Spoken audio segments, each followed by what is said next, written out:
Hey everybody, my name is Aspen Thomas and I'm here to talk about the question 1 with the theory of adaptation with the article by Y.Y. Kim called Adapting to Unfamiliar Culture. I'm just going to kind of walk you guys through my essay the way I asked myself questions and then kind of answer them for you as I answer them in my essay. So the first question is, what is adaptation? And I believe that starts with migration or any type of transfer across borders, entering into new culture, any type of things like that. Kim says it best, I think, by saying the swirling interface between cultures spins off new problems that require new learning and new solutions, which kind of leads us into like, what effects does adaptation have?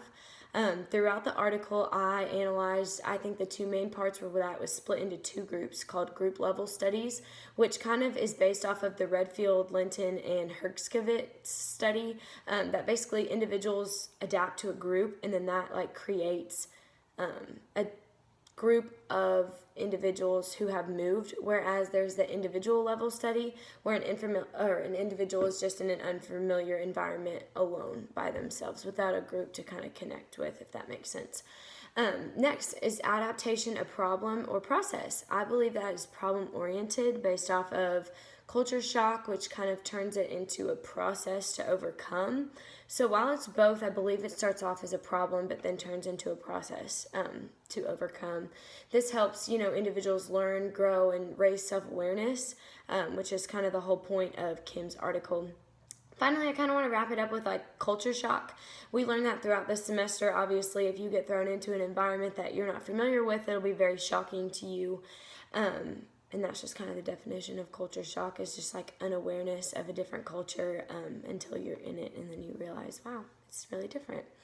But there are different approaches to dealing with culture shock. There's short term, which would be like if you joined the Peace Corps and went from country to country, or you did like a mission trip, things like that, where you're in there for like a short amount of time, but you're still getting enough culture to have culture shock. And then there's also long-term culture shock, which is where you're like moving or migrating across borders or into a different culture. But finally, in conclusion, my personal opinion is that we are all constantly adapting in our own environments and other environments, everything. But on a larger scale, that causes culture shock when people move across borders and experience cultures that they don't understand.